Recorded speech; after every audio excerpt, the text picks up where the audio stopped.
Lyra stood there frozen for a moment. There was no mistake. That human was the same as the woman in her photo. She'd been looking at it every day since she'd left Equestria. That was her real mother. And she was holding a sign with Lyra's name on it. She felt herself start walking towards her. It was an almost subconscious motion. Are you... Lyra? Lyra could only nod in response. She remembered how humans greeted each other and offered a handshake, but instead her mother put her arms around her in a tight hug. Your eyes. What about them? No, it's nothing. It's nothing to worry about. Lyra, when your father said that he'd found you, and that he'd spoken to you, I just couldn't believe it. Where is he, though? He had to pick up Chloe from her day camp, but they should both be home not long after we get back. My sister. I can't wait to meet her. I'm pretty good with kids, you know. I'm just so excited. But until we know for sure, we don't want to tell her who you are. Who we think you are, if there's still a chance you're not. I understand. I've had this picture and... I saw that in the email. I remember this photo. It was one of the things missing from your room. So that proves it, right? What else do you need? Lyra, of course we believe you, but it's been so difficult for all of us. We would have given anything to know what happened that night. Yeah, same here. I wish I could tell you what happened, but... You don't remember? Nothing. Do you know how you ended up with that? That night, after my performance at the Grand Galloping Gala, I was lying awake after being told by Princess Celestia herself that my entire life had been a lie. And then Dewey, the unicorn who had adopted some creature from another world, had given me this picture. And it had seemed like things could turn out all right. And now, it's the very moment I've been waiting and hoping for ever since leaving Equestria. I don't remember where it came from. I've had it all my life. That's all I know. Well, we better get you home anyway. Oh, I need to pick up my bags. He took them before I went on the plane. I didn't forget. Don't look so worried. They'll be at baggage claim. This airport is a nightmare. We had to get through it a few times. It never does get any easier. You've been here before? This is my first time ever flying. In a plane, I mean. Follow me. We'll try not to get lost. The baggage claim was a large room with some kind of moving track snaking through it. Tons of suitcases were just drifting along. So many of them looked the same. Lyra tried to remember what hers looked like. She hoped it was here. This entire system didn't make sense. Why even take her things away if they were going to get here at the same time she did? She watched for a while as other humans lifted suitcases off the track and rolled them away. The crowd was slowly thinning out. So, where have you flown to? You said you'd been here before? Mostly conventions, things like that. But we've gone on a number of family vacations now that Chloe is getting old enough. Is it always like this, with all the security and stuff? It's gotten so much more strict than it used to be. It's hard to believe it's been over 10 years now. From the tone, Lyra guessed she was supposed to know what that meant, but she would have been a pony back when whatever it was had happened. She spotted the suitcase. Now she remembered what it looked like. It was coming around the bend towards her. She prepared herself to snatch it up.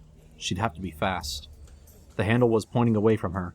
As it passed by her, she quickly reached down, spun it around with both hands, then closed her fingers around the handle to hoist it up onto the ground in front of her. There it is. Ready? My guitar, too. I really don't want to lose that. I'm more familiar with that case than my suitcase. So, as soon as it comes through... I heard you were a musician. Yeah, well, the guitar is kind of new for me. I just learned it. Her eyes were still fixed on all the luggage that continued to drift past. The guitar case would be easy to spot with its long, irregular shape. Not to mention she'd been looking at it for weeks going to and from practice. She was going to miss that. Another artist in the family. You'll fit right in. I hope so. She spotted Nathan's guitar, her guitar, and pulled it off the track. For a moment she'd been worried that it would be lost. She had everything, and she was here with her mother. She felt such a strong sense of relief. That's it then. Ready to go home, Lyra? This is our car? She walked around it, examining it. It wasn't much different from other ones that she'd seen before. Big, red. Not the same one from the old picture, but that had been taken years ago. Of course. You can put your things in the back. Lyra slid everything across the back seat, and then got into the front seat. The right side, since humans always drove sitting on the left. She was learning. The vehicle belonged to her family. Her other parents hadn't even owned a carriage of their own. Not that there was any need to. Unless they had to leave town. Everything in Pony Cities was within easy walking distance. They were in a darkened building just like the one Audrey's mom had parked in at the other airport. The same cold gray walls, floor, and ceiling. It was weird how things were so similar here. It was almost like being in the same city. When Lyra had found out she was going hundreds of miles away, she'd expected it to feel so much different. Just thinking of how diverse all of the equestrian towns she'd visited felt. And those were relatively close together distance-wise. They drove around the gray building for a while, then exited into the bright sunlight. It was weird. It felt like it should be so late, but it was probably because she'd woken up so early. It was a bit of a drive to get from the airport back home. It went through a city that was, as impossible as it seemed, even bigger than Des Moines. The buildings were so much taller, and all different styles. One that was reflective, practically a giant mirror, was right across from another tower made of light gray stone.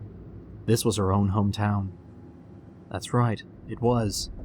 She had seen this place before, nearly a year ago. In her dreams.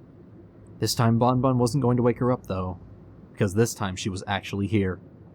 She leaned closer to the window, bending around to see up higher. Did you live in Iowa? There aren't many big cities out there, are there? Well, I didn't live there. I don't remember where I lived exactly. I think it was a smaller town, though. Philadelphia would make Manhattan look like a backwater village, let alone Ponyville. She read the names of buildings, shops, and restaurants as they drove past. What she had first assumed was just deja vu turned out to be more than just a weird feeling. Some of these hotels really did have the same names as ones around the Des Moines area, like they'd just been lifted out of one city and replanted here. They drove through the city for a while before the tall buildings started to thin out. They crossed a bridge over a wide, brownish river, drove alongside it for a while, and then turned into a neighborhood amidst some trees. The forest got thicker as they continued on, with houses becoming farther and farther apart. Eventually it was just a forest, and hardly a village at all. And then, there it was. Lyra had seen this house plenty of times, but only in that photograph. Suddenly it was right in front of her. As soon as the car stopped, she clicked out of her seatbelt and opened the door. She stepped out onto the pavement and just stood there. Not much had changed in those 15 years. She'd still recognized it after all. It was so big though. 2 stories, fairly wide, and the driveway had been longer than she realized. The picture also hadn't shown her all the trees surrounding her house. We're home, Lyra. This house, her house, Lyra realized, was nice.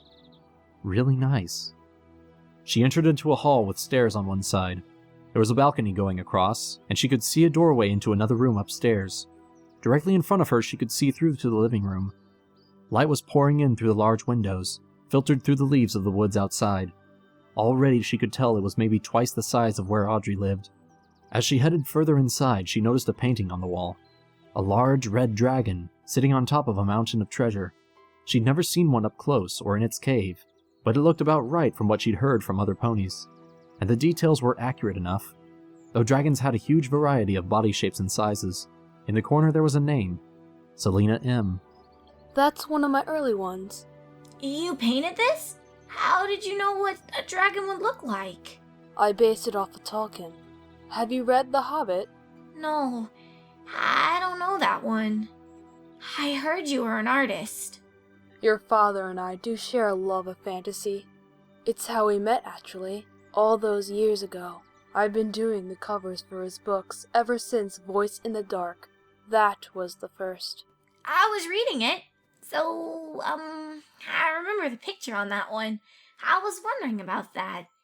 Have you ever ridden on the back of a pony? I've been doing some horseback riding. It was a long time ago.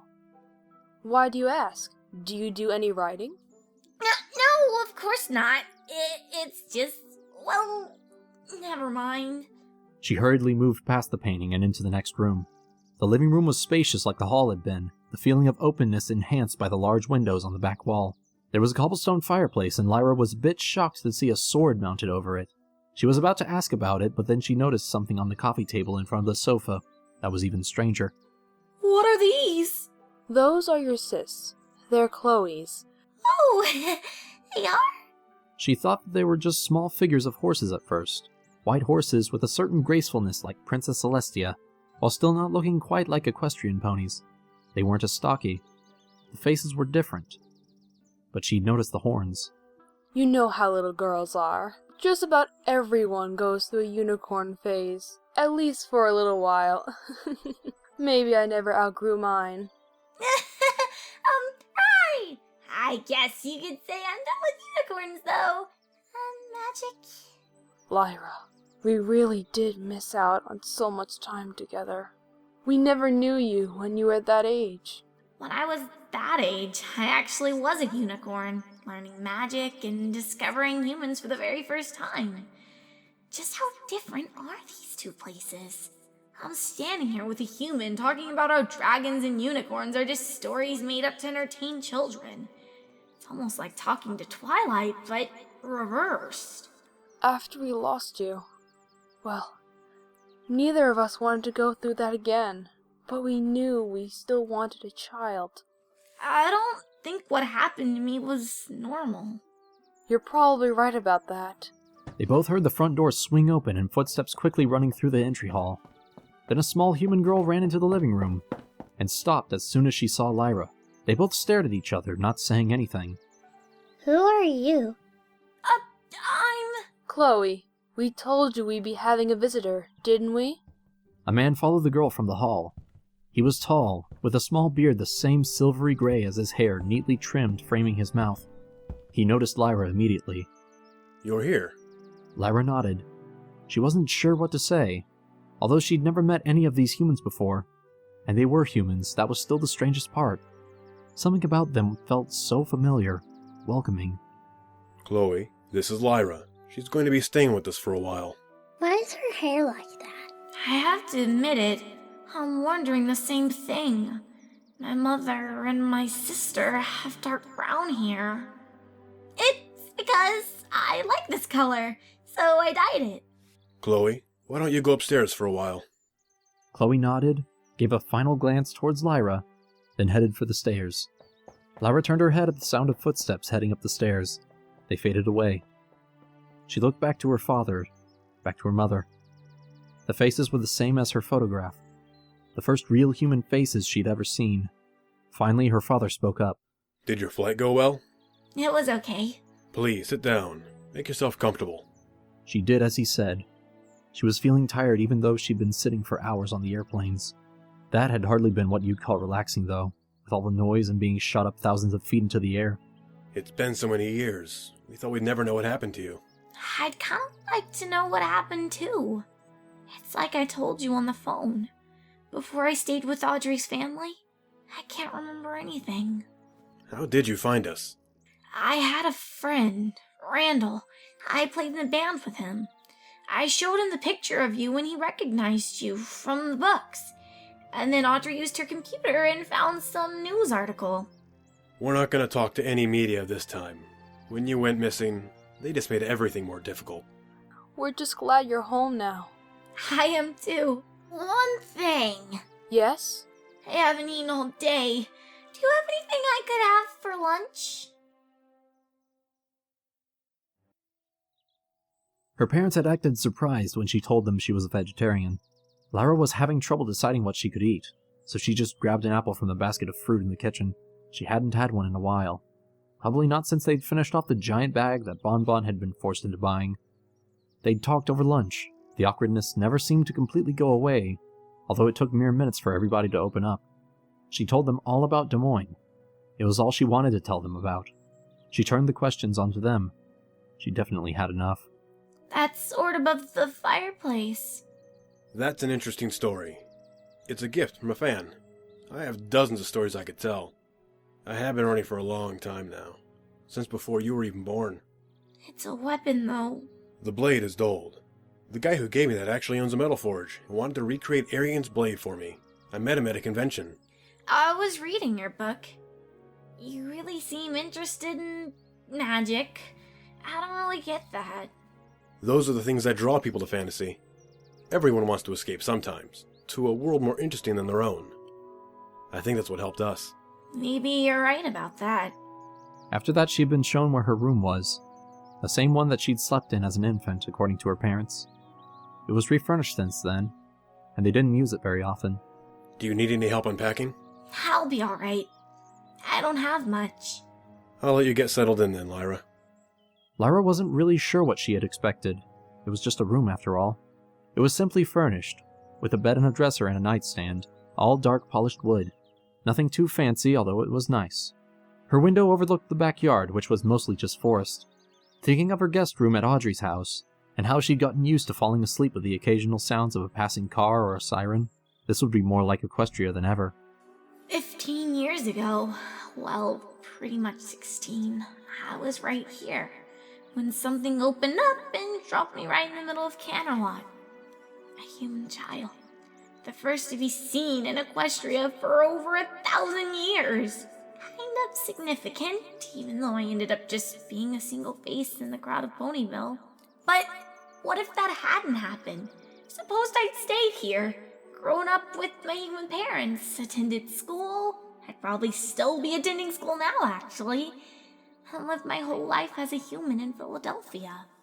I probably would have ended up like the rest of my family, fascinated by magic and dragons and unicorns. Completely ignorant how great the world is by comparison.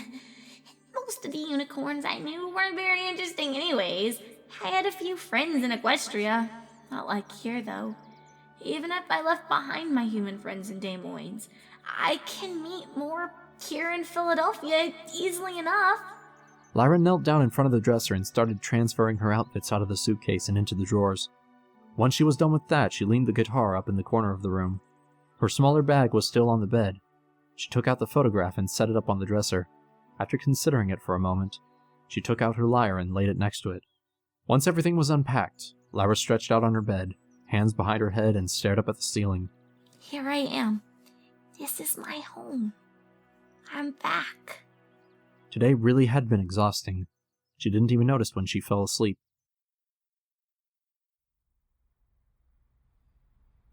The human doctor was shining a bright light into one of her eyes. Lyra squinted and started to tear up. Then he finished and turned it off.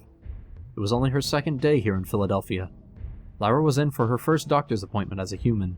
She sat on a strangely uncomfortable, yet cushioned bench. Everything was pretty much the same routine as an equestrian doctor. The office even looked similar, other than some anatomy diagrams, which she examined with interest whenever she could. Detailed diagrams of the human body, what she would have given to see these years ago.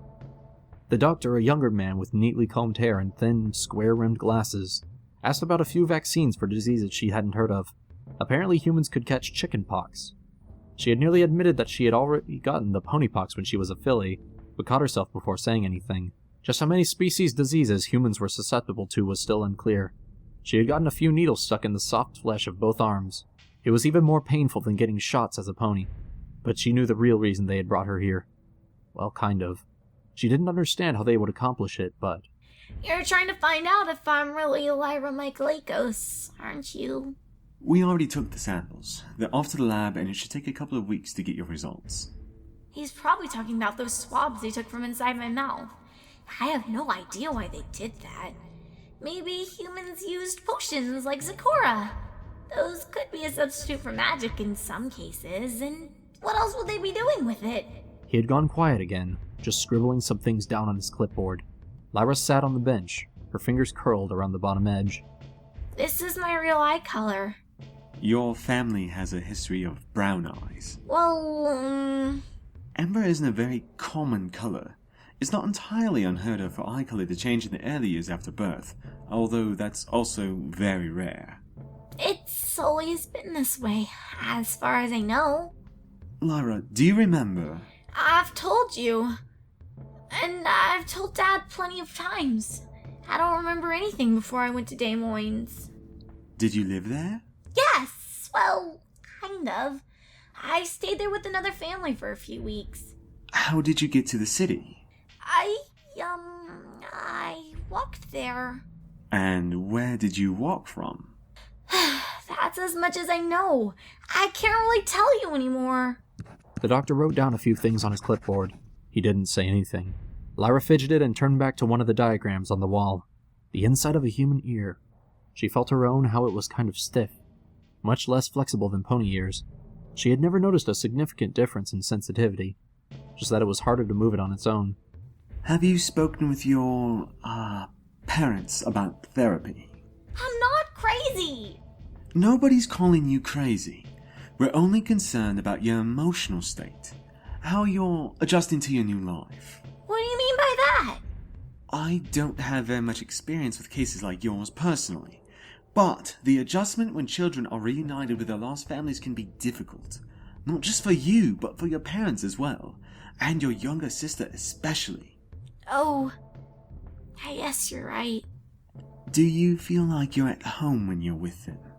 She suddenly remembered those white unicorn figures she'd seen on the table. They hadn't looked like anyone she knew, but it was too similar to be ignored. I guess you could say that. It's good to hear so. Though I'll still be giving your father the number of a psychiatrist I know. There was just something about the way he said your father, like he wasn't entirely convinced.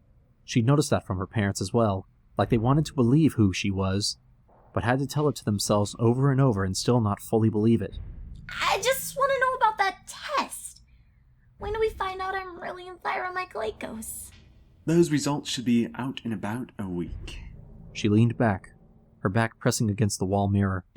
Just one more week, then we'll have all the answers.